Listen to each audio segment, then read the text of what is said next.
Di awal kisah ini, kita diperlihatkan sebuah kota yang berkilau bagai permata. Jalannya bersih, setiap sudutnya tertata rapi, dan semua orang di dalamnya mengenakan pakaian putih, seolah kebersihan adalah hukum tertinggi di sana. Dari sekilas pandang saja, jelaslah bahwa penduduk kota ini sama sekali tidak menyukai kotoran. Di tengah kemegahan itu, berdirilah sebuah rumah mewah. Di sanalah seorang anak kecil tampak panik ketika boneka kesayangannya robek. Namun, karena keluarganya sangat kaya, mereka tidak pernah memikirkan untuk menjahitnya kembali. Bagi mereka, menjahit hanya akan membuat boneka terlihat lebih buruk. Maka tanpa ragu, boneka itu dibuang ke tempat sampah, meski sebenarnya masih bisa dipakai kembali. Narasi lalu mengingatkan kita, manusia sering memperlakukan barang, bahkan sesamanya dengan cara yang sama. Apapun yang dianggap tak berguna akan segera dibuang, layaknya sampah. Semua sampah itu kemudian dialirkan melalui terowongan menuju truk pengangkut, lalu dibawa ke sebuah gudang besar, sebuah tempat pembuangan akhir, di mana tumpukan barang yang dianggap tak berharga menumpuk. Disinilah kisah utama mulai. Ketika kita berkenalan dengan tokoh bernama Rudo, ia menyusup ke gudang itu mencari sesuatu di antara gunungan barang terbuang.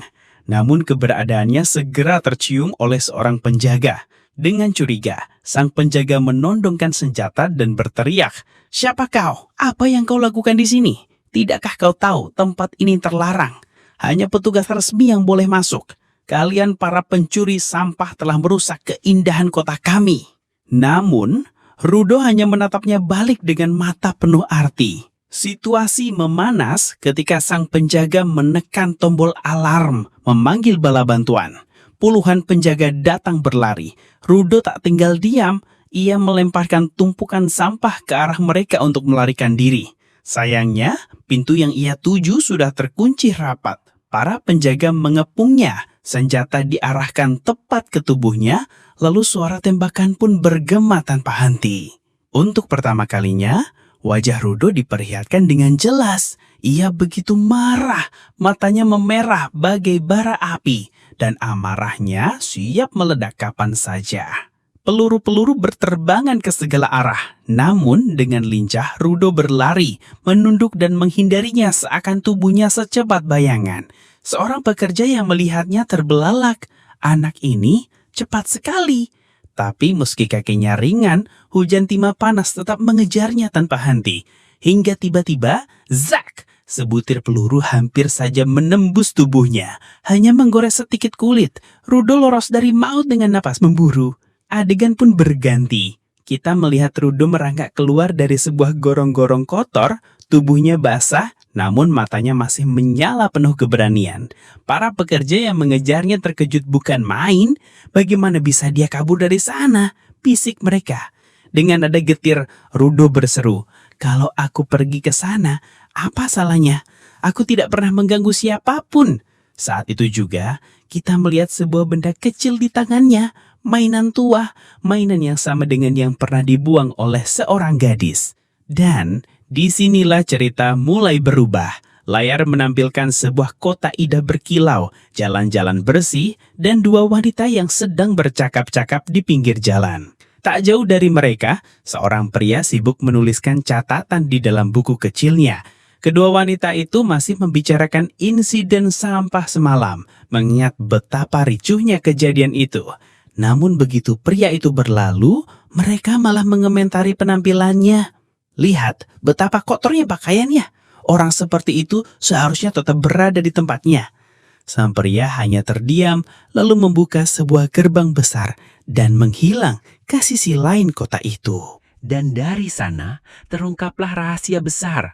Kota itu terbagi dua oleh sebuah tembok raksasa. Satu sisi penuh keindahan bak surga, sementara sisi satunya tenggelam dalam kehancuran.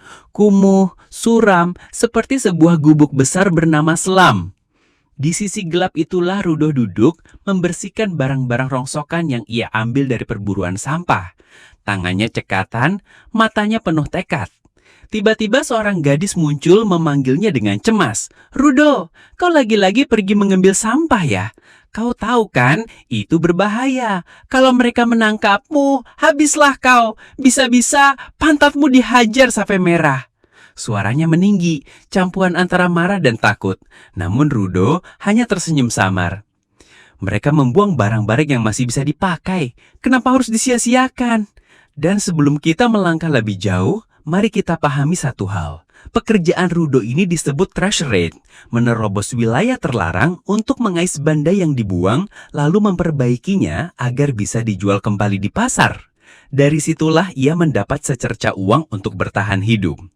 Gadis itu, yang bernama Ciwa, menatapnya dengan rasa khawatir yang tak pernah padam. Di sebuah sudut kota yang terpinggirkan, terdengar suara ejekan yang menusuk hati. Apa kamu suka sekali dengan sampah? Sindir seorang anak laki-laki dengan nada merendahkan. Namun Rudo tak menjawab, hanya menahan diri. Saat itu, 3 anak laki-laki muncul, salah satunya menatap sinis sambil berkata, kalau kau terus bersama dia, nanti tubuhmu juga akan bau busuk. Tanpa menunggu lama, anak lain menendang barang-barang milik Rudo. Lihat ini, semua rongsokan yang kau kumpulkan tidak ada harganya. Lebih baik kau buang saja. Ucapan itu membuat suasana memanas. Semakin jelas bahwa daerah ini memang dipenuhi oleh para kriminal. Tempat ini sengaja dipisahkan dari kota yang lain, agar mereka bisa memperbaiki citra diri dan mencoba hidup lebih baik. Namun Rudo dan ayahnya dianggap sering berbuat kesalahan. Hinaan demi hinaan terus dilontarkan ke arah Rudo. Matanya berkilat penuh amarah, tatapan tajamnya membuat nyali para pengganggu ciut. Mereka pun lari bertirit-birit. Ciwa mendekat, berusaha menenangkan hatinya. Dengan lembut ia berkata, kau orang baik, Rudo. Kau tak mungkin melakukan hal buruk. Matanya lalu tertuju pada sebuah boneka mainan. Apa ini kau yang memperbaikinya? Hebat sekali, puji Ciwa penuh kagum. Di tengah percakapan itu, Ibu Rudo muncul. Ia menjemput Ciwa dan membawanya pulang. Rudo pun kembali ke rumahnya. Di sana seorang pria menunggunya, Repto, sosok yang selama ini merawatnya sejak kecil, lebih dari sekedar ayah angkat. Dengan nada akrab ia menyapa. Hei Rudo, bagaimana kabarmu? Aku dengar kau menolak menjual mainan itu. Namun Rudo hanya diam, tak memberi respons. Repto menghela napas, lalu berkata, sudahlah, lupakan soal itu. Ceritakan saja padaku tentang sampah yang kau kumpulkan. Jangan khawatir, selama ini kau belum pernah tertangkap dan... Rudo mengangguk, lalu menjawab dengan serius. Aku tahu kita tidak punya hubungan darah, tapi kau tetap keluargaku. Sampai aku cukup dewasa, biarkan aku yang mengurusi semuanya. Begitulah, Repto bukan sekedar wali, melainkan orang yang telah menjadi ibu dan ayah bagi Rudo. Anak itu pun menaruh hormat mendalam padanya. Repto kemudian menasihati, kau juga harus bersikap baik pada Ciwa. Rudo menolak membahasnya. Tapi tiba-tiba, Repto menyadari sesuatu. Ada luka di tangan Rudo, tanda bahwa anak itu menyimpan cerita lain yang belum terungkap. Repto menyuruh Rudo melepas pakaiannya, termasuk sarung tangan yang selalu ia kenakan. Begitu terlihat, kondisi tangan Rudo benar-benar buruk, seolah penuh luka yang tak pernah sembuh. Repto pun berkata bahwa semua ini adalah akibat dari ayahnya. Sejak zaman kuno, siapapun yang melakukan kesalahan akan dilemparkan ke dalam pit, tempat penuh tumpukan sampah dan benda usang, sekaligus lubang hukuman bagi mereka yang dianggap bersalah. Repto menceritakan sejak kecil ia sudah mengalami hal yang sama. Tangannya pun rusak dan orang-orang selalu menatapnya aneh seolah ia makhluk asing. Namun sarung tangan pemberian Repto itulah yang menyelamatkan Rudo. Saat pemakainya, rasa sakit yang biasanya menggerogoti tangannya perlahan berkurang. Repto laku bercanda, kalau soal Ciwa, cepatlah kau ungkapkan perasaanmu sebelum ada yang merebutnya. Rudo langsung membantah keras, mukanya memerah. Apa-apaan sih? Tidak ada yang seperti itu di antara kami. Keesokan harinya, Repto melatih Rudo untuk belajar tersenyum. Sementara itu, dari kejauhan, seorang pria bertopeng mengawasi mereka dalam diam. Pagi pun tiba, Rudo membawa boneka kecilnya dan beranjak pergi. Ia bercerita bahwa pit adalah tempat di mana semua sampah dibuang. Bahkan ayahnya pun pernah dilempar ke Sarah. Dari ketinggian, ia memandang ke arah jurang besar itu, mengenang sejarah kelam keluarganya. Tiba-tiba, Ciwa muncul di sampingnya. Rasanya hari ini akan ada seseorang yang dilempar ke dalam pit, katanya pelan. Rudok terkejut, sejak kapan kau di sini? Mereka berdiri berdua menatap jurang itu. Jiwa menegurnya, kau sering mencuri. Aku tidak ingin kau juga berakhir di lubang itu. Rudo hanya tersenyum pahit. Riktu juga bilang begitu. Dia melakukan semua ini karena peduli padaku. Rudo lalu menyerahkan bonekanya pada Ciwa. Gadis itu tersenyum hanyut. Boneka ini lucu sekali. Aku akan menyimpannya selamanya. Mendengar kata-kata itu, jantung Rudo berdebar kencang. Wajahnya memanas dan tanpa bisa mengendalikan diri, ia lari berterik-birit meninggalkan Ciwa. Namun, di tengah pelariannya, ia justru menabrak seorang perwira. Anehnya, perwira itu tidak mengatakan apa-apa. Rudo akhirnya pulang ke rumahnya. Tapi alangkah terkejutnya dia ketika melihat seorang pria bertopeng sedang duduk di atas tubuh Riktu. Darah amarah langsung mendidih dalam dirinya. Namun, sebelum sempat ia melakukan apapun, pria bertopeng itu dengan mudah membuatnya tak sadarkan diri. Saat Rudo kembali siuman, ia mendapati sosok misterius itu duduk tepat di depannya sambil menggenggam erat buku harian milik Rikto. Rikto yang sekarat masih menyisakan sedikit napas. Ia berbisik lemah meminta Rudo melarikan diri secepat mungkin. Namun sebelum ia sempat kabur, para petugas datang menyerbu. Mereka menangkap Rudo dengan tuduhan membunuh ayah angkatnya sendiri, Rikto. Rudo berteriak belum putus asa, "Aku tidak melakukan apapun, lepaskan aku." Tapi kata-katanya tak ada yang percaya. Orang-orang sudah berkerumun di luar rumahnya dan kabar keji itu menyebar cepat. Rudo membunuh ayah angkatnya. Di tengah kerumunan, Ciwa berdiri terpaku. Hatinya digelayuti keraguan. Apakah benar Rudo sanggup melakukan itu? Rudo menatap Ciwa dengan mata penuh luka, berusaha meyakinkannya. Rekto, bukan aku yang membunuh, ada orang lain. Aku percaya padamu, tapi kenapa kau tega melakukan ini? Namun bukannya percaya, Ciwa justru melempar boneka kesayangannya ke tanah. Dunia Rudo runtuh seketika. Tanpa belas kasihan, ia pun dijebloskan ke dalam pit, tempat pembuangan yang dikenal sebagai neraka hidup. "Aku akan menyeret kalian semua ke neraka," teriaknya sebelum terhempas kegelapan. Namun, saat matanya terbuka, ia masih hidup. Anehnya, ia tak tahu di mana ada. Baru saja ia mencoba memahami tempat itu, seekor monster mengerikan muncul di hadapannya. Rudo kaget setengah mati dan berusaha lari, tapi ternyata bukan hanya satu, ada 3 monster sekaligus. Ketiganya tampak seperti gundukan sampah hidup, menjijikkan sekaligus mematikan. Monster-monster itu menyerangnya tanpa henti. Rudo berkelit, melompat untuk menghindari cakaran. Napasnya tersengal penuh ketakutan. Kenapa mereka tega membuangku ke sini? Bahkan udara di tempat ini beracun, pikirnya panik. Jika ia terlalu lama menghirupnya, nyawanya akan melayang. Dalam benaknya hanya ada satu hal, menemukan tempat aman agar bisa bertahan hidup. Tapi ancaman itu tak memberi waktu. Monster-monster itu terus maju, makin cepat, makin ganas, seolah ingin mengoyak tubuhnya habis-habisan. Ketika Rudo mulai kehilangan harapan, dalam hatinya ia bergumam, "Apa aku akan mati di sini tanpa bisa melakukan apapun?" Namun, tepat pada detik itu, sesuatu yang aneh terjadi. Dari tangannya mengalir energi misterius, seolah-olah sebuah kekuatan baru tengah terbangun. Ia meraih sebatang pipa besi, lalu berteriak dengan penuh amarah bahwa ia akan membalas dendam kepada semua orang yang telah mengurungnya di pit ini. Tapi sebelum itu, ia harus menyingkirkan para monster di depannya dan memburu manusia keji yang telah membunuh Rekto.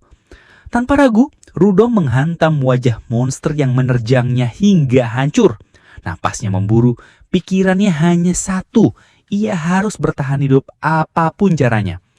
Dari kejauhan, tampak seseorang mengintip dengan teropong, bertanya-tanya apa sebenarnya yang tengah terjadi di sana. Namun monster tak memberi jeda.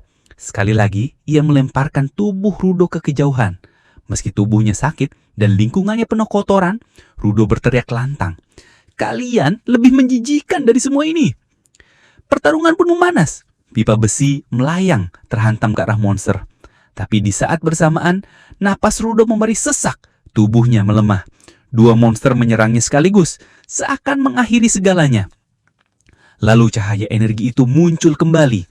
Dari tangannya lahir sebuah pedang bercahaya, tajam dan penuh kekuatan. Dengan teriakan menggelegar, ia menebas para monster satu persatu hingga semuanya roboh tak bernyawa. Meski akhirnya bisa bernapas lega, tubuh Rudo sudah babak belur. Namun ketenangan itu tak bertahan lama, karena di belakangnya muncul monster lain jauh lebih besar. Rudo menoleh dengan wajah pucat. "Tidak, aku tidak mau bertarung lagi. Lebih baik kabur." Ia berlari sekuat tenaga, sementara monster itu menghantam tanah hingga kotoran dan puing berterbangan melontarkan tubuh Rudo ke udara. Saat matanya terbuka kembali, sebuah pemandangan aneh menantinya. Di hadapannya berdiri seorang pria misterius, membawa payung dengan masker yang dipakai dengan gaya santai. Anehnya, ketika Rudo mengenakan masker itu, sesaknya hilang. Ia bisa bernapas lega. Dengan suara heran, ia bertanya, "Apa kau tinggal di sini?" Namun pria itu hanya menjawab dingin, "Diamlah."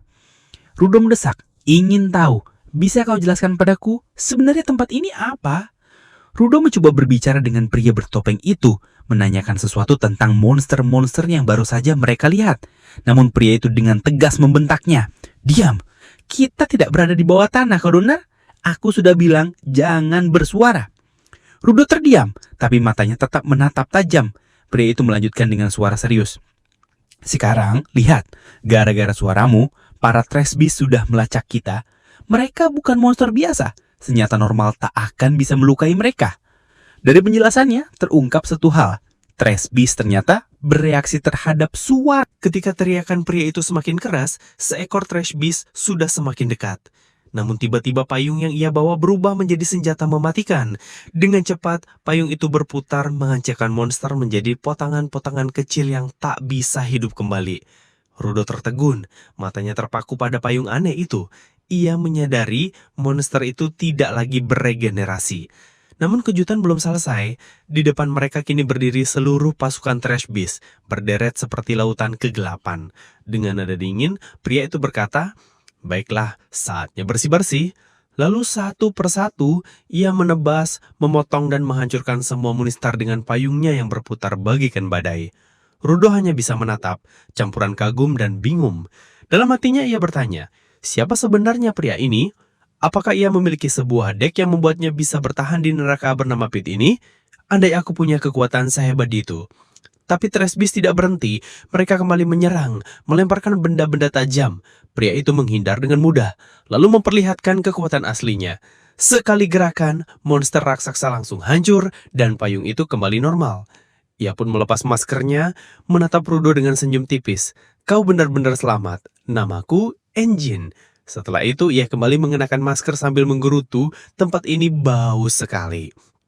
Dan di sanalah cerita melompat ke sebuah kilas balik, menyingkap masa lalu Rudo yang penuh luka akibat perlakuan anak-anak lain. Rudo dipukul habis-habisan, namun anehnya dia tidak membalas dendam. Ingatannya justru melayang pada momen-momen indah bersama Recto. Ia teringat perkataan Recto bahwa jika kita menjaga sesuatu dengan penuh kasih, maka benda itu akan memiliki jiwa, sebuah soul. Rudo sempat tertegun. "Maksudmu benda itu bisa hidup?" Recto hanya tersenyum, menjelaskan bahwa semua hal layak dirawat. Bahkan sarung tangan yang selalu dipakai Rudo, bila dijaga dengan baik, akan memiliki nyawa tersendiri. Kisah pun kembali ke masa kini. Engine telah mengikat Rudo dan menyeletnya entah kemana. Saat Rudo membuka mata, Engine menatapnya dingin. "Oh, jadi matamu sudah terbuka." Rudo meronta, "Lepaskan aku harus kembali." Engine menjawab dengan nada mengejek, "Tempat yang kau maksud itu disebut fear, dan percayalah, ke sana sudah tidak mungkin lagi bagimu." Namun Rudo bersikeras, menuntut penjelasan, memaksa Engine untuk membuka semua rahasianya. Engine pun berkata, "Kalau kau ingin tahu segalanya, maka kau harus belajar satu pelajaran penting dariku." Dengan cepat Engine membawa Rudo ke sebuah tempat asing yang dipenuhi orang-orang bertopeng. Salah satu dari mereka mendekat, menatap Rudo dengan penuh rasa ingin tahu. "Apa kau berasal dari Sphere?" Rudo dengan lantang menjawab, "Ya, aku dari sana." Semua orang terkejut. Ternyata penduduk Sphere berbicara dalam bahasa yang sama dengan mereka. Bahasa Indi. Seorang pria mencoba menyentuh wajah Rudo, namun ia segera menepisnya. "Hei, jangan sentuh aku. Aku bukan permen manis." Ucapan itu membuat mereka marah. Tanpa banyak bicara, tubuh Rudo dirantai dengan besi tebal dan dilemparkan ke dalam sebuah gerobak. Mereka berbisik penuh kebencian. "Kami benci orang Sphere karena semua sampah mereka selalu dibuat ke tempat kami." Namun tiba-tiba dari dalam dada Rudo, amarah membara. Api magis yang pernah muncul sebelumnya kini kembali menyala, membuat udara bergetar. Ia menatap tajam para penculik itu. "Apa kalian pikir bisa memperlakukan aku seenaknya?" Suasana menjadi mencekam. Dari kejauhan, Engine hanya terdiam menyaksikan fenomena itu. Benda-benda di sekitar Rudo mulai melayang, tersapu oleh energi tak terkenali yang mengalir deras dari tubuhnya. Saat tangannya menggenggam salah satu rantai, energi itu meledak, siap mengubah keadaan dalam sekejap. Energi aneh itu kini merambat ke dalam rantai yang digenggam Rudo, membuat matanya semakin merah menyala dibanding sebelumnya. Sebelum para lawannya sempat menyerangnya, justru Rudo lebih dulu melesat bagaikan badai menghantam mereka hingga tubuh mereka terberai-berai. Seketika, semua orang di sana tersadar bahwa Rudo bukan orang biasa. Dia adalah seorang giver, seseorang yang hanya bisa mengeluarkan kekuatan melalui objek. Tanpa objek, dia hanyalah manusia biasa. Salah seorang berusaha menyerang dan berhasil membuat benda yang dipegang Rudo terjatuh dari tangannya. Namun, di saat yang sama, Rudo menyentuh sebuah ban bekas di dekatnya. Ajaibnya, ban itu berubah wujud menjadi sesuatu yang membuat para musuh ternganga ketakutan. Jantung mereka seakan berhenti dan celana mereka nyaris basah karena ngeri. Mereka terperangah. Apakah benar Rudo mampu menggunakan banyak objek sekaligus?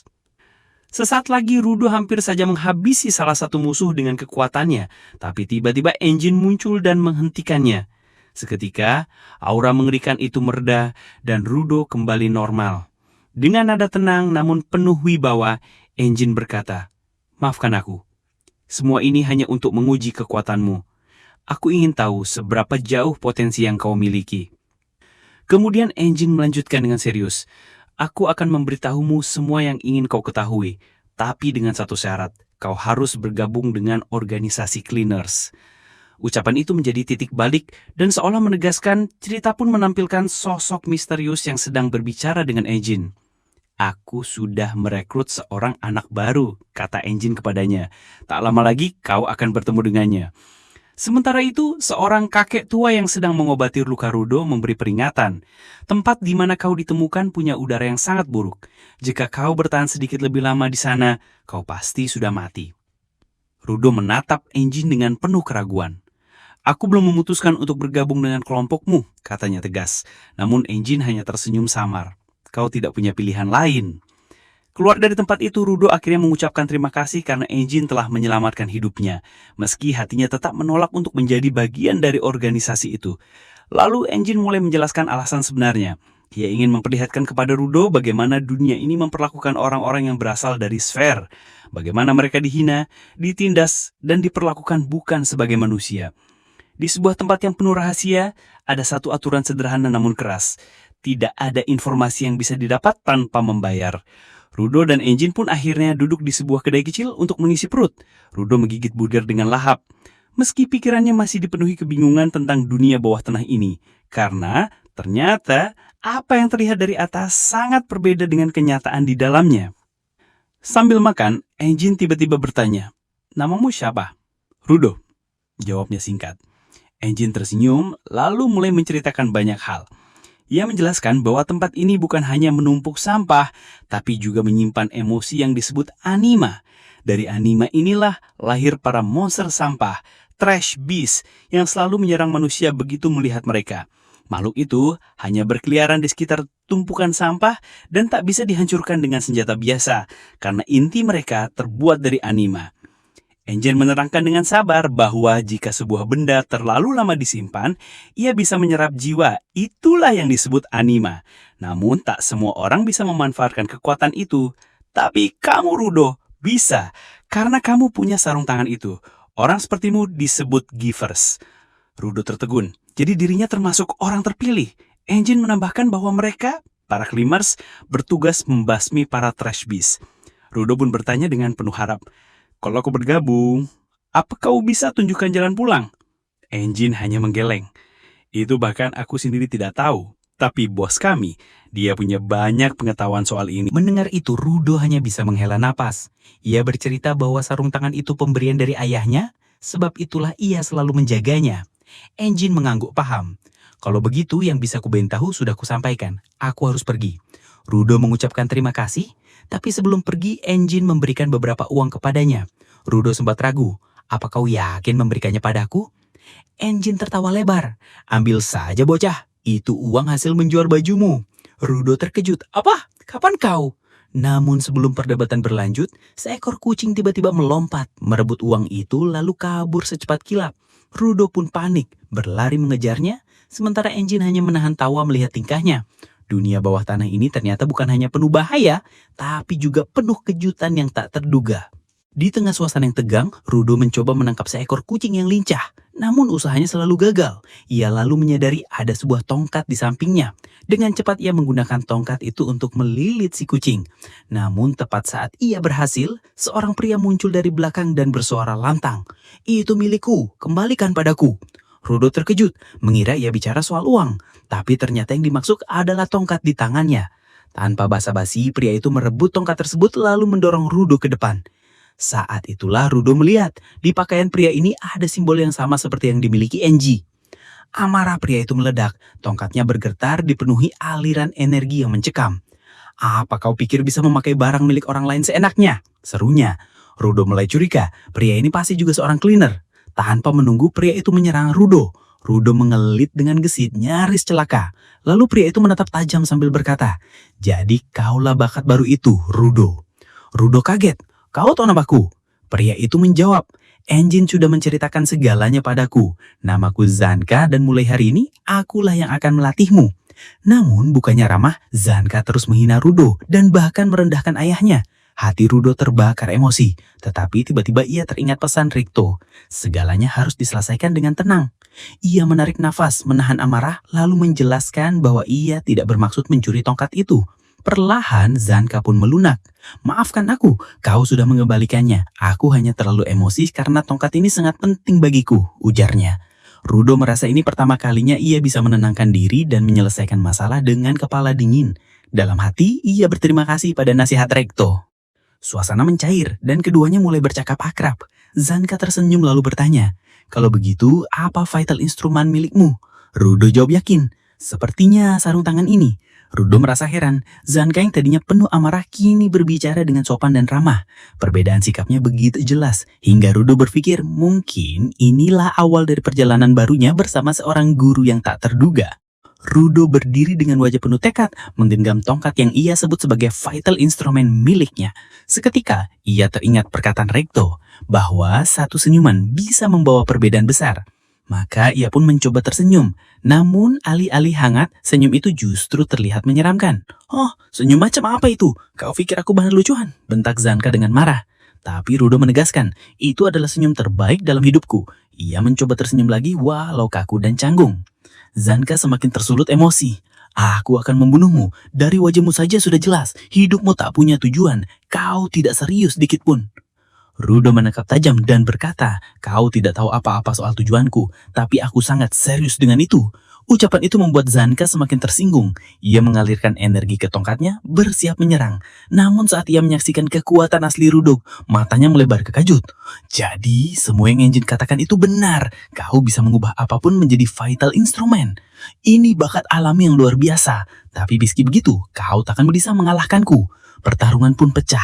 Zanka menghantam Rudo dengan brutal, menjatuhkannya ke tanah. Tapi tiba-tiba ia merasakan sesuatu yang aneh di wajahnya.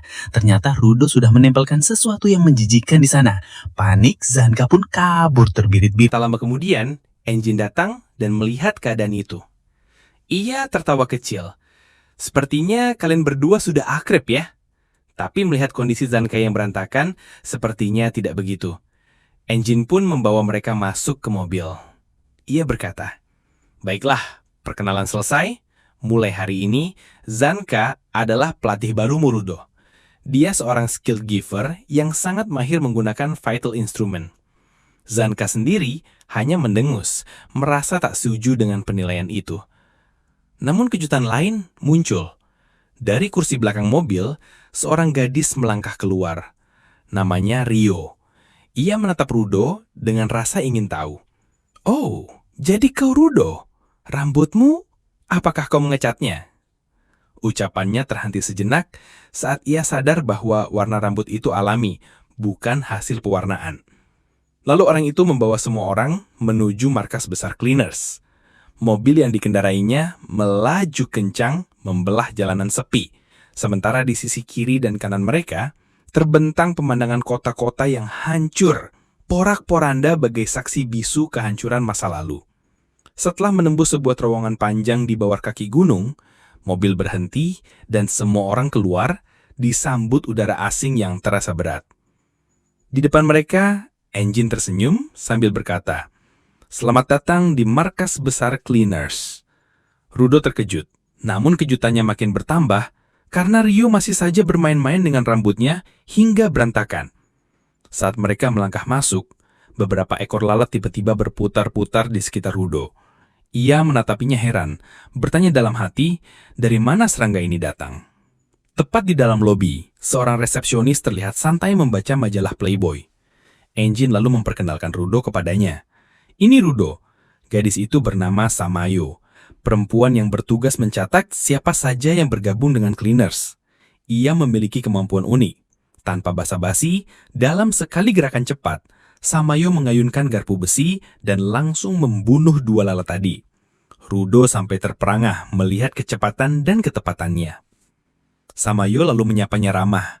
Ia berkata sudah mendengar banyak tentang Rudo dari Engine, tentang siapa dia dan apa yang ia miliki. Lebih tepatnya, tentang kekuatannya. Namun Samayo ingin memastikan dengan matanya sendiri. Engine menjelaskan bahwa kacamata yang dipakainya adalah vital instrument, sebuah alat penting yang memungkinkannya melihat seberapa kuat seseorang dan keterampilan apa saja yang mereka punya. Saat memeriksa Rudo, mata Samayo melebar.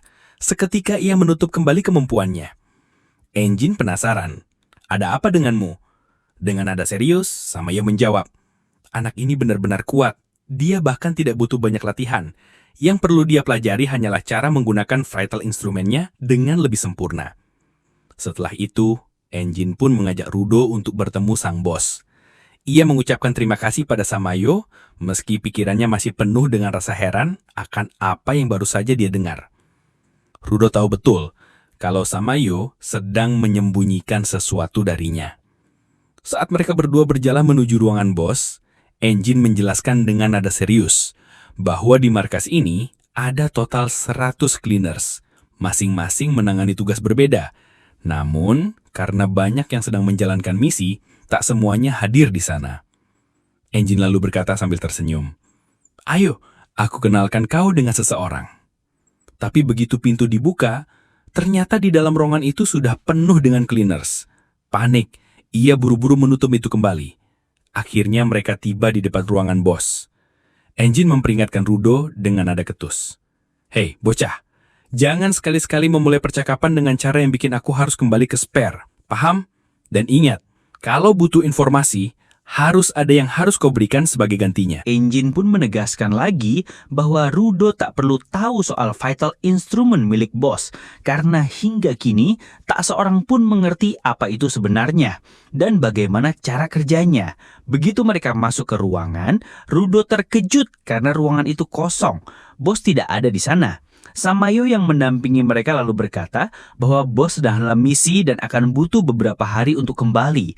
Rudo terdiam, sedikit syok, tapi Engine menenangkan, "Itu biasa. Bos sering keluar untuk misi. Jadi kalau mau bertemu, kau harus menunggu."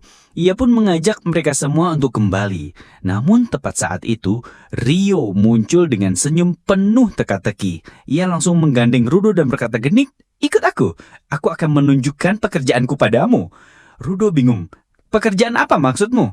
Dengan nada manja Rio menjawab, "Aku bisa melatihmu karena aku ingin tahu banyak tentangmu. Jadi ayo rajaku, ikut denganku." Mendengar itu, kepala Rudo seperti meledak kebingungan. Tidak tahu harus bersikap bagaimana. Tak lama kemudian, mereka semua memasuki strategy room. Di sana, Samayo mulai menjelaskan misi baru.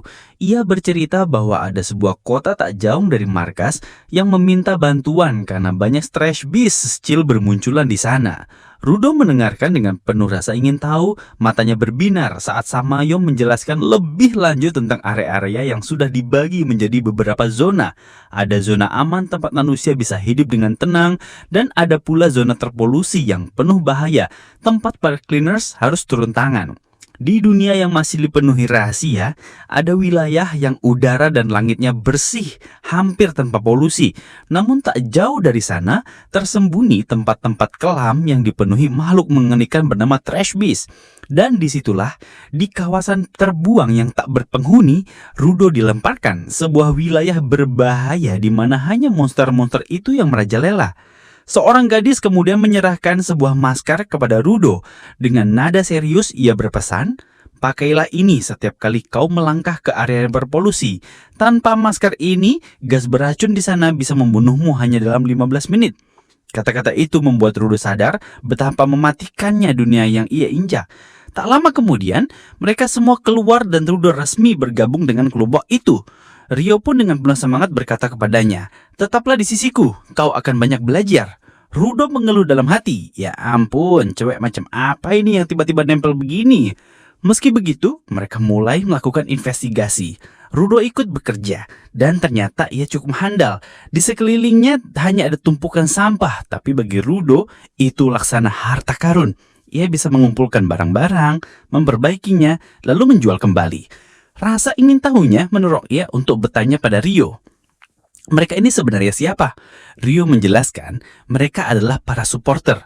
Mereka tidak punya kekuatan tempur, tapi tanpa mereka kami tak akan bertahan. Rudo mencoba berjabat tangan dengan salah satu dari mereka. Namun tangannya langsung diremas keras hingga hampir hancur. "Hei, apa yang kau lakukan?" Seru Rudo panik. Rio pun hanya terkekeh dan berkata, "Tangan pria itu memiliki kekuatan luar biasa. Ia bisa meremukan trash beast dengan mudah." Rudo pun menelan ludah. Dalam hati ia berbisik, "Gawat, kalau cewek ini mau, sudah sejak tadi aku mati di sini." Tiba-tiba, seorang supporter lain berteriak, "Trash beast mendekat!" Jantung Rudo berdebar kencang. Haruskah aku melihat mereka dari dekat? Pikirnya. Tak lama kemudian, gelombang monster itu muncul dari kegelapan. Rudo gemetar hebat. Ia menoleh ke Rio dengan wajah pucat. "Bagaimana kita bisa melawan mereka? Jumlahnya sangat banyak." Rio menepuk pundaknya dengan santai. "Tenang saja, nak. Mereka hanyalah trash beast tipe lambat. Kita bisa mengalahkan mereka dengan mudah. Lihat, seperti menjentikkan jari saja." Namun ketenangan itu seketika goyah saat para trash beast mulai menyerang pagar pertahanan. Pagar besi yang kokoh berguncang hebat, retak demi retak mulai muncul. Saat gelombang kedua datang, menjadi jelas bahwa pagar itu tidak akan bertahan lama. Rudo benar-benar kalut. Ia berteriak panik. Kalau begini, mereka bisa saja menerobos masuk kapan saja. "Apa yang harus kita lakukan sekarang?" gumam salah satu dari mereka. Rio tersenyum tipis lalu berkata, "Aku tahu makhluk ini memang lebih kuat dari sebelumnya. Tapi justru karena itu dia sempurna untukmu, Rudo. Anggap saja ini latihanmu." Mendengar ucapan itu, dada Rudo langsung bergetar hebat. Dalam hatinya ia berseru, "Perempuan ini gila. Dia benar-benar ingin aku mati." Namun Rio menantapnya serius. "Kalau kau ingin bertahan hidup di tanah ini, cepat bunuh mereka semua dan kembali ke markas." Tidak ada pilihan lain, Rudo pun mengangguk setuju. Tiba-tiba, seekor trash beast menerobos pagar yang kokoh. Rio terbelalak kagum. "Aku belum pernah melihat trash beast seindah ini. Dia benar-benar sempurna untukmu. Dan aku akan bersenang-senang dengannya." Dalam sekejap, Rio mengeluarkan vital instrumentnya. Itu adalah sepasang gunting raksasa yang ukurannya membesar begitu disentuhnya. Dengan cekatan, ia mulai membabat trash beast satu persatu. Rudo berdiri terpaku, tak percaya dengan apa yang dia lihatnya. Dari samping, seorang supporter menjelaskan, "Alat itu disebut Reaper." Rio dengan kakinya menggunakannya. Setiap cleaner memiliki gaya unik dalam memakai vital instrument mereka. Rudo pun mulai memahami, setiap orang punya caranya sendiri, sebuah identitas dalam bertarung. "Hei bocah, jangan bengong, perhatikan sekelilingmu," seru supporter itu. Tepat saat itu muncul Trash Beast level 2. Makhluk itu melompat hendak menerkam Rudo, namun supporter dengan tangan kosong menahannya, lalu melemparkannya jauh sekali hingga menghantam tanah keras. Setelah itu dia satu persatu menghempaskan Trash Beast ke arah Rio, dan Rio langsung menembasnya dengan gunting mautnya. Rudo mulai memahami bagaimana para cleaner bekerja sama, meski hatinya tetap berdegup kencang. Namun, di antara semua itu, masih ada satu Trash Beast raksasa yang tersisa, dan bahkan para supporter pun gemetar melihatnya. Saat monster itu menerjang, Rudo dengan spontan berdiri di depan supporter untuk melindunginya. "Pergilah, biar aku yang menghadapinya." Ia menggenggam sebuah pipa di tangannya. Dengan kekuatannya, ia mengubah pipa itu menjadi sebuah sangkar besi untuk menahan sang monster. Tapi di detik itu juga, Rudo sadar ia hampir lupa bagaimana cara mengendalikan kekuatannya sendiri. Dan kini, Trash Beast yang terperangkap itu semakin mengamuk dengan amarah yang membara. Saat pertarungan berlangsung, tiba-tiba Rudo didorong keras hingga hampir terjatuh. Namun sebelum segalanya semakin bunut, Rio datang berkilat petir dan langsung menebas makhluk itu dengan kecepatan luar biasa. Semua orang yang melihat terperangah, bahkan setelah tubuh monster itu terbelah dua, ia masih bergerak hidup-hidup. Rio pun tak habis pikir, bagaimana bisa binatang buas ini masih bertahan. Dengan tekad bulat, Rio memutuskan untuk menghancurkan inti kehidupannya. Ia menyelam masuk ke dalam tubuh sang Trash Beast, menembas organ-organ di dalamnya tanpa ragu. Di sanalah ia melihat sesuatu yang berkilau, sebuah inti bercahaya yang jelas-jelas merupakan jantung kekuatan monster itu. Makhluk buas itu mengamuk, menghantamkan kepalanya ke tanah bagai orang gila, berusaha mengusir Rio dari dalam tubuhnya. Dalam kemarahan, Trash Beast itu melancarkan serangan mematikan pada Rudo. Tanah berguncang hebat, terbelah, hingga Rudo nyaris jatuh ke jurang kehancuran. Ia merasa dirinya tak berguna, hatinya diliputi rasa putus asa. "Aku bahkan belum membalas kematian Rektol," pikirnya. Tubuhnya membeku dalam ketakutan, nyaris ditelan kegelapan. Namun, pada saat genting itu, seorang supporter datang, meraih Rudo dan menariknya menjauh dari bahaya. Mereka berlari secepat mungkin, meski Trash Beast masih mengejar di belakang. Sang supporter berteriak, "Kau harus belajar dari kami. Kami tak punya kemampuan istimewa, tapi kami tetap berjuang tanpa membeku ketakutan." Sementara itu, Rio berhasil menemukan titik lemah monster tersebut. Dengan gunting raksasa yang selalu ia bawa, ia menancapkannya tepat ke inti makhluk itu. Suara ledakan menggema, tubuh Trash Beast hancur berkeping-keping hingga tak bersisa. Pertarungan berakhir dengan kemenangan Rio. Seketika, supporter terdiam, matanya membelalak. Ia menyadari satu hal, alat sederhana yang Rio gunakan ternyata juga merupakan sebuah vital instrumen. Di sebuah ruangan gelap, perlahan-lahan sepasang mata terbuka. Seorang pria terbangun dengan tatapan kebingungan, bergumam, "Aku, di mana ini?" Tepat di hadapannya, berdiri sosok misterius yang penuh rahasia. Dengan suara berat, sosok itu berkata, "Dalam tidurmu, kau menyebut seorang anak. Katakan padaku, di mana keberadaannya anak itu yang datang dari Sphere?" Sementara itu, Zanka mendengar suara-suara aneh dari balik sebuah pintu. Rasa penasarannya memaksanya masuk, dan alangkah terkejutnya ia ketika mendapati para cleaner sedang berpesta riang. Ia pun bertanya pada Ryu, "Apa yang sedang terjadi di sini?" Ryu terkekeh santai.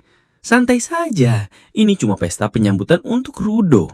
Namun, berbeda dengan suasana meriah itu, Rudo justru duduk muram, wajahnya suram, hatinya lebih gelap dari sebelumnya. Semua ini karena ia gagal menggunakan kekuatannya pada pertarungan kemarin. Ryu lalu menceritakan bahwa mereka baru saja melawan monster sampah yang sangat berbahaya. Anehnya, inti dari monster tersebut bukanlah sebuah anima, melainkan benda misterius yang disebut vital instrument. Ryu mendengarkan dengan penuh perhatian, meski wajahnya tetap datar tanpa ekspresi. "Setelah mengalahkannya, kami datang ke sini dan memutuskan untuk berpesta," ujar Ryu mencoba menutup kekhawatiran. Namun hati Rudo tetap berat, kegelapan yang tak kunjung pudar. Tiba-tiba, Gris menghampirinya dengan senyum tipis. "Kau sudah melakukan hal besar kemarin, Rudo. Kau bahkan menyelamatkan nyawa orang lain." Tetapi Rudo hanya menunduk, suaranya lirih. "Aku? Tidak, justru dia yang menyelamatkan hidupku. Aku selalu membuat masalah, sama seperti ketika aku masih di Sphere. Aku dulu mudah marah, bertarung dengan siapa saja, dan setiap kali Rektorlah yang datang menolongku. Kata-kata itu membuat Gris sadar Rudo sedang tenggelam dalam penyesalan. Dengan nada getir, Rudo menambahkan, "Aku harus segera pergi dari sini. Jika aku terus berada di tempat ini, aku hanya akan membawa masalah bagi semua orang." Namun, Chris tetap berterima kasih padanya, karena Rudo telah menyelamatkan Follow yang kini sudah resmi bergabung dengan mereka. Chris juga menekankan, tak ada seorang pun di sini yang benar-benar mau berbicara baik pada para supporter. Tapi kau berbeda, Rudo. Kau memperlakukan Follow dengan baik. Percakapan mereka semakin dalam hingga Chris akhirnya bertanya, "Apa sebenarnya yang kau inginkan, Rudo, saat kau masih di atas sana? Apa mimpimu?" Namun Rudo terdiam, kebingungan tak tahu harus menjawab apa. Dan tepat pada momen itu, engine muncul, langkahnya mantap menampak ketegangan di udara. Rudo akhirnya ikut bergabung dengan para cleaners menikmati makan malam sederhana. Mereka bercanda, tertawa, dan mengajaknya makan bersama. Dengan lahap, Rudo mulai melumat pizza seakan rasa lelahnya hilang begitu saja. Namun cerita segera bergeser. Kita melihat seorang pria bernama Job yang sedang sibuk mengerjakan pekerjaan yang sebagai pelukis. Lalu adegan berpindah lagi, menyolet sosok misterius yang pernah menangkap Rudo. Pria itu dengan kejam menghajarnya tanpa ampun. Sambil memukuli, ia justru membocorkan semua informasi tentang Rudo. Namun alih-alih berhenti, ia tetap memilih menghabisi orang itu. "Rudo akan sangat berguna untukku," gumamnya dingin. Di sisi lain, Samayo tengah duduk di mejanya ketika sebuah telepon berdering. Dari situlah sebuah misi baru diumumkan. Tim yang berisi Angie, Gris, dan tentu saja Rudo ditugaskan. Meski mereka heran kenapa Rudo ikut serta padahal belum resmi menjadi Cleaners, Samayo menegaskan bahwa ia memang terkait dengan misi ini. Tugas mereka terlihat sederhana. Seorang pria membawa barangnya, lalu tiba-tiba diserang oleh stress monster. Benda itu dirampas dan kini harus direbut kembali. Namun, Samayo membuat pengakuan mengejutkan. Barang itu bukan sekedar benda, melainkan seorang manusia hidup yang datang dari Sphere. Sama seperti Rudo, semua pun terberangah. Dua manusia dari Sphere turun ke dunia bawah dalam waktu singkat, sebuah kejadian yang langka sekaligus misterius. Rudo pun merasa harus menemui orang baru itu. Siapa tahu ia bisa menemukan petunjuk untuk kembali ke Sphere. Awalnya Samayo hendak mengirim Angie untuk menemaninya, tapi karena ada urusan lain, Zanka yang akhirnya dipilih. Rudo dan tim berangkat dengan semangat yang membara. Zanka bahkan terlihat begitu puas karena bisa ikut serta. Dalam perjalanan, Rudo penasaran dan bertanya pada Gris, "Kenapa kau tidak membawa senjata?" Gris hanya tersenyum santai. "Tanganku sudah cukup kuat." Ia lalu menunjukkan sebuah jimat dan berkata, setiap kali ia bertarung, ia selalu berdoa agar semua selamat. Suasana penuh canda itu mendadak terhenti ketika pria misterius muncul kembali di hadapan mereka. Rudo langsung membor-bandir dengan berbagai pertanyaan begitu bertemu dengannya. "Siapa namamu? Orang itu seperti apa rupanya? Tinggi atau pendek?" Namun belum sempat jawaban terucap lanjang, sebuah peringatan dilontarkan. "Kita tidak punya waktu untuk ini. Kita harus menyelamatkannya dari cengkraman Trash Beast." Rudo pun mendengus riga. "Jangan-jangan kamu berencana menjualnya?" Sang lawan buru-buru membantah. "Tidak, sama sekali tidak." Namun di hati Zanka tumbuh kecurigaan. Kenapa seekor telis monster menawan seorang manusia? Ada yang aneh. Pasti ada rahasia besar di baliknya. Mereka pun tiba di sebuah bangunan tua, tempat di mana Trash Beast itu diyakini berada. Begitu memasuki dalam, mereka melihat sosok yang duduk di kursi. "Itu dia orangnya. Cepat masuk," seru seseorang sambil mendorong mereka. Namun ketika didekati, sosok itu ternyata bukan manusia, melainkan sekedar boneka kosong. Tiba-tiba lantai di bawah mereka runtuh. Seluruhnya jatuh terperosok ke ruang bawah tanah gelap gulita. Dari balik kegelapan muncullah beberapa orang. Zanka langsung mengenali mereka. Para Raiders yang dulunya hanya pencuri kecil, namun kini terjerumus dalam kejahatan besar yang tak diketahui siapapun. Ternyata jebakan ini dipasang bukan tanpa alasan. Sasaran utama mereka adalah Rudo. Gris segera berseru, "Kalian semua cari jalan keluar. Biar kami yang menghadapi mereka." Tapi masalah besar menanti. Para Raiders ini bukan orang biasa. Mereka semua adalah givers. Manusia yang juga memiliki kekuatan. Begitu itu dikatakan, beberapa orang mulai melarikan diri. Namun Rudo menahan Gris. "Aku juga bisa bertarung dengan mereka," serunya keras. Gris mengeleng tegas. "Kau belum tahu siapa mereka. Mereka sangat kuat." Sementara itu, Zanka justru menyiapkan diri untuk bertempur. Dengan suara tajam ia menuntut, "Kenapa kalian mengincar anak itu? Apa karena ia bisa dijual dengan harga tinggi?" Salah seorang raider menjawab, "Tidak, kami tidak berniat menjualnya. Kami hanya ingin menggali informasi tentang Sphere darinya." Anak itu istimewa. Ia berhasil selamat meski melewati border. Itu hal yang mustahil. Namun, Zanka bingung. Border? Apa sebenarnya yang dimaksud dengan border? Belum sempat ia mencari jawaban, tanah bergetar. Dari dalam muncul boneka-boneka tanah yang menyerbu tanpa henti. Zanka mengayunkan tinjunya menghancurkan beberapa, tapi tiba-tiba dari celah boneka itu, seorang raider meluncurkan pukulan keras tepat mengenai dirinya. Sepertinya kau tak punya pengalaman bertarung dengan manusia ya, ejeknya sinis. Kalau begitu kau akan cepat menyerah di hadapan kami. Raider itu menghilang kembali ke dalam tanah, menyerang Zanka bertubi-tubi. Tubuh Zanka babak belur, darah berceceran namun sorot matanya masih menyala dengan api perlawanan. Seluruh tanah di bawah kaki mereka telah berubah menjadi lumpur pekat. Seakan dunia itu sendiri bersekongkol melawan mereka. Namun, satu tujuan masih menyala di hati kedua musuh itu. Menyingkirkan Zanka demi bisa merebut Rudo. Diamlah kalian 1 menit saja, ujar Zanka dengan tenang, matanya tajam meneliti gerak-gerik lawan. Ia segera menyadari rahasia mereka. Salah satu dari mereka mengenakan sandal besar agar tidak tenggelam dalam lumpur. Walau Zanka tak terbiasa melawan manusia, ia mengenal dengan baik senjata vital yang selalu ia bawa. Dengan satu hentakan keras ke tanah, ia bisa membedakan mana yang asli dan mana tipuan. Dan dalam sekejap, satu pukulan telak dari Zanka berhasil merobohkan keduanya, membuat mereka tak berdaya. Bahkan dirinya sendiri terkejut. Bagaimana semuanya bisa berakhir hanya dalam satu gerebakan? Namun, belum sempat ia bernafas lega, suara misterius bergema di belakangnya. Permainanmu akan segera berakhir, dan kau pun akan tumbang dengan cara yang sama. Adegan pun berganti. Di sisi lain, rombongan lain tengah berusaha mencari jalan keluar. Ketika sebuah pintu keluar terlihat, Gris dengan cepat memerintahkan 3 pendukungnya naik lebih dulu untuk memeriksa keadaan. Kalian naik, aku akan tetap bersama Zanka, katanya. Namun, langkah mereka terhenti saat suara langkah kaki asing terdengar. Mereka mengira Zanka telah datang, tapi ternyata sosok lain yang muncul. Wajah orang itu berubah aneh ketika melihat Rudo. Rambutnya putih, tanda jelas bahwa dialah anak yang datang dari Sphere. Begitu identitasnya diketahui, pria itu seolah berubah. Gerakannya lincah bagaikan laba-laba, dan ia segera menutup semua jalan keluar. Namanya adalah Jabi. Gris langsung menantangnya. Jika kau ingin membawa Rudo, kau harus melewati kami lebih dulu. Tapi Jabi hanya tertawa dingin. Aku sudah terlambat, jangan buang waktumu. Ada seseorang yang ingin bertemu dengan anak ini. Gris mencoba menuntut jawaban, menanyakan apa yang telah ia lakukan pada Zanka. Namun Jabi mengabaikannya saja. Ia hanya menatap lurus kepada Rudo, menawarkan ajakan yang terasa seperti ancaman. Rudo pun mendidih oleh amarah. Ia tidak bisa menerimanya begitu saja. Api dalam dirinya semakin menyala, bersiap menghadapi apapun yang akan datang. Dengan apa aku melakukannya? Tenanglah anak kecil, aku tidak membunuhnya. Ia lawan yang cukup tangguh, jadi aku hanya memberinya racun. Sampai saat ini pun dia masih hidup. Suara itu terdengar dingin. Detik berikutnya, Jabi mengaktifkan kekuatannya. Kedua tangannya berubah menjadi cakar besi yang berkilauan mengerikan. Kalau kau ikut aku dengan patuh, kau tidak akan terlalu menderita. Namun ancaman itu tidak dibiarkan begitu saja.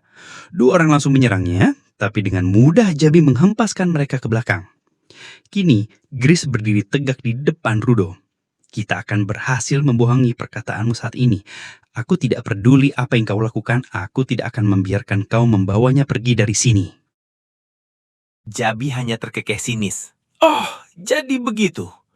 Ku dengar di antara cleaners ada banyak pendukung yang sebenarnya tidak ada gunanya. Jangan-jangan kau salah satunya. Rudo panik, berusaha mencegah Gris agar tidak melawan. Tapi semua terlambat. Dalam sekejap, cakar Jabi menembus dada Gris, mencabut keluar sebuah talisman bersinar. Dan saat talisman itu menyentuh tangan Rudo, dunia seketika berputar. Sosok Rekto muncul di hadapannya, membawa cerita kembali ke masa lalu. Kala itu, Rudo masih kecil, menghantamkan kepalanya ke dinding dengan putus asa. Rekto terkejut melihatnya, segera menghampiri. Hei, apa yang kau lakukan? Rudo menunduk, bergumam. Tidak ada, aku cuma kesal saja. Saat Rekto bertanya kenapa ia begitu marah, Rudo hanya terdiam tanpa jawaban. Rekto menepuk pundaknya lembut. Dengar, orang tuamu tidak meninggalkanmu. Kau bukan sampah, Rudo. Ayo, ikut aku keluar. Di luar sana kita bisa mengumpulkan banyak hal yang kau suka. Kau bisa memenuhi kamar ini dengan benda-benda itu. Mereka pun keluar mencoba berbagai aktivitas. Namun tidak ada yang membuat Rudo bahagia. Hingga tiba-tiba, ia melihat seseorang membuang sebuah boneka. Rudo berlari, memungut boneka itu, lalu menangis. Ini hanya sedikit sobek. Kenapa harus dibuang? Rekto hanya bisa terdiam, terheran melihat bagaimana anak itu memberi nilai pada barang-barang yang dianggap tak berguna oleh orang lain. Narasi pun kembali ke masa kini. Rudo masih menggenggam talisman itu, kekuatannya kini berpendar siap mentransformasikan benda tersebut dengan kemampuannya. Gris yang ternyata masih bernapas meski lemah, menyaksikan semua itu dengan mata penuh keterkejutan. Rudo akhirnya memperlihatkan kekuatan aslinya, dan semua orang yang melihatnya pun terperangah. Talisman yang ia bawa tiba-tiba membesar, menyebarkan aura yang begitu kuat hingga membuat suasana berubah drastis. Jabi yang menyaksikan hal itu malah tersenyum lebar, merasa bersemangat karena ternyata lawannya benar-benar luar biasa. Powersmu keren banget, Rudo. Ini yang gua suka, lawan yang kuat, teriaknya penuh gairah. Sementara itu, Gris yang tubuhnya sudah melemah karena terlalu banyak kehilangan darah, tetap memperhatikan dengan penuh keyakinan. Ia bergumam bahwa kali ini Rudo tidak lagi dikuasai amarah. Pikirannya tenang dan kekuatannya mengalir dengan sempurna. Dengan nada menantang, Jabi memancing. Kenapa diam saja bocah? Kalau punya nyawa serang aku. Secepat kilat ia melancarkan serangan. Namun Rudo menghindar dengan begitu mudah seakan tubuhnya menari di antara tebasan maut. Jabi terkejut, tak menyangka satupun serangannya tidak bisa menyentuh lawannya. Semakin marah ia menggempur dengan rentetan serangan, namun semua sia-sia.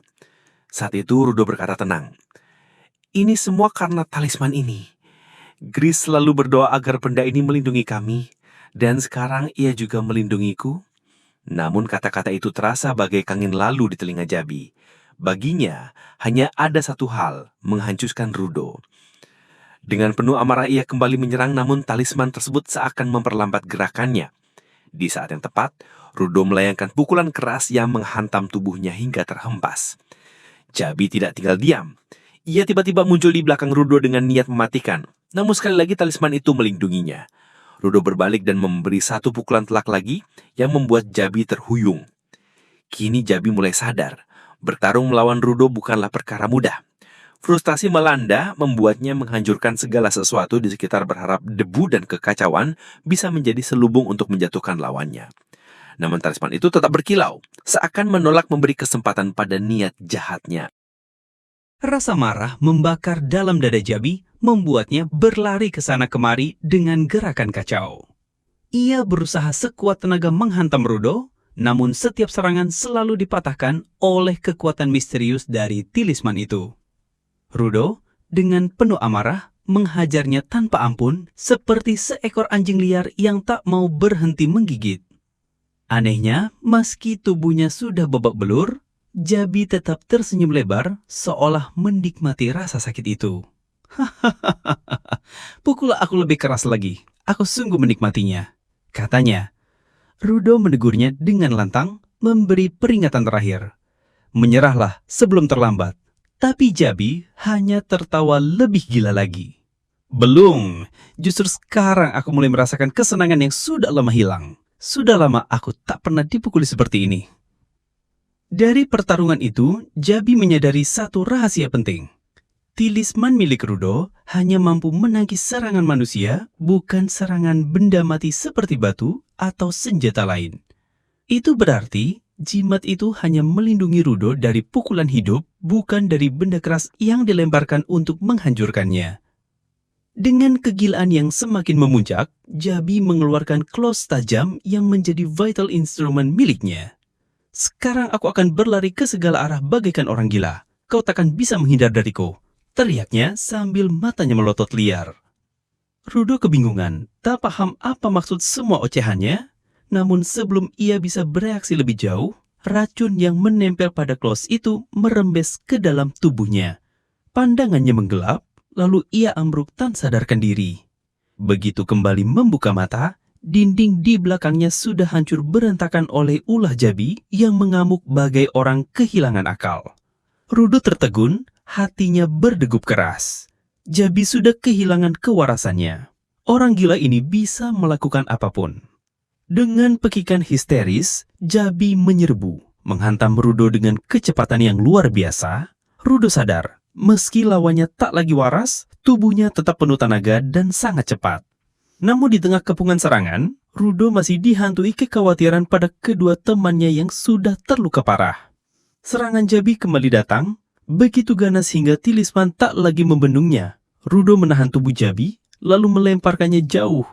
Namun ia terkejut karena meski dilempar begitu keras, Jabi kembali bangkit dengan tawa gila. Ia bahkan sudah menemukan celah untuk menembus pertahanan Talisman itu. Dari cara bertarungnya, semakin jelas, Jabi adalah seorang masoki sejati, seseorang yang menemukan kesenangan dalam rasa sakit. Dari sini, cerita pun bergeser ke masa lalu. Saat kecil, Rudo pernah dipukuli oleh sekelompok bocah nakal yang menindasnya dengan hinaan.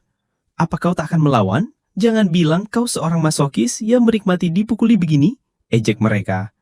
Penasaran dengan arti hinaan itu, Rudo pernah menanyakannya kepada Rekto, mencoba memahami apa sebenarnya makna di balik kata tersebut. Namun bayangan masa lalu itu segera memujar, membawa kita kembali ke masa kini, ke medan pertempuran yang semakin liar, tempat Rudo kini harus berhadapan dengan lawan yang tidak hanya gila, tetapi juga semakin sulit diprediksi. Satu demi satu, serangan berbahaya terus diarahkan ke Rudo, dan ia hanya bisa menghindar dengan napas yang terengah-engah. Jabi tampak jauh lebih kuat dan cepat dari sebelumnya. Tepat ketika cakarnya hampir mengenai tubuh Rudo, tiba-tiba terdengar bunyi plak, sebuah tongkat menghantamnya membuat Jabi terjungkal ke tanah. Dari balik bayangan, Zangka muncul dengan sorot mata tajam. Apa kau pikir bisa menyingkirkanku semudah itu? Katanya penuh tantangan. Rudo menatap, hatinya masih diliputi amarah. Zangka, aku harus menyelesaikan urusanku dengan orang ini. Namun Zangka hanya menatap balik. Kondisimu tidak baik, Rudo. Rudo menggeleng. Jangan pedulikan aku baik-baik saja. Lagi pula, sepertinya kau juga sudah belajar mengendalikan kekuatanmu. Namun kenyataannya jauh lebih pahit. Talisman Rudo sudah kehilangan fungsi dan Zangka yang terkena racun tak lagi mampu bergerak leluasa. Mereka berdua tahu kemampuan bertarung mereka terbatas. Zangka tersenyum tipis, mengangkat tongkatnya. Kalau aku menyerangmu, apakah talisman itu akan bereaksi? Ucapnya sambil setengah bergurau. Tapi sebelum Rudo sempat menjawab, Jabi bangkit kembali. Dengan sorot mata buas, meluncur cepat ke arah mereka berdua. Rudo, ingat, jangan biarkan cakar itu menyentuhmu, teriak Zangka. Segera mereka mengeksekusi rencana.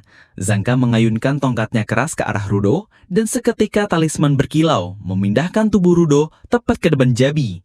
Hantaman keras itu justru mengenai Jabi, membuatnya terpental jauh. Rudo terperangah. Benarkah Zangka berniat menyerangnya? Astaga, aku cuma bercanda, ujar Zangka sambil nyengir. Jabi, meski terhuyung, berdiri lagi dengan amarah membara. Mereka pun mengulang teknik yang sama, memukulnya dengan hantaman demi hantaman. Zangka menghajar tanpa ampun hingga Jabi terkapa. Namun tiba-tiba, Jabi kembali sadar sesaat. Dengan sigap, Zangka menghantam kepalanya dengan pukulan telak, menjatuhkannya sekali lagi. Tapi akibatnya, Zangka sendiri ambruk ke tanah, tubuhnya melemah parah.